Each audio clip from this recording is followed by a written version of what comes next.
नमस्कार. झोन 3मध्ये झोनमध्ये अंमली पदार्थावरती कारवाई करण्याकरता एक विशेष पथक नेमणूक केलेली आहे. त्या पथकाने खालीलप्रमाणे कारवाई केलेली आहे. कालच रात्री या पथकाने मानपाडा पोलीस स्टेशन हद्दीमध्ये एक विनय हरिहर अय्यर या आरोपीकडून 34 ग्रॅम एमडी त्याकडून जप्त केलेला आहे. सुमारे 1,08,000 रुपये किमतीचं हे एमडी आहे आणि त्याच्याकडून ते जप्त करून त्याच्यावरती गुन्हा दाखल करण्यात आला आहे मानपाडा पोलीस स्टेशनला.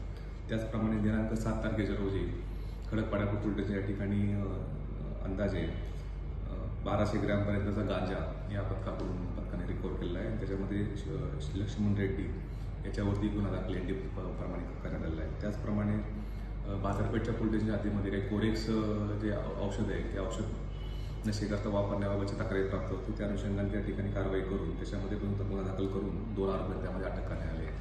अशा प्रकारची कारवाई पूर्ण परिमंडळामध्ये सुरू आहे. विशेषतः अंमली पदार्थाविषयी ड्रग्सच्या विषयी ही पूर्णपणे कारवाई अशी आपली सुरू राहणार आहे. त्याचप्रमाणे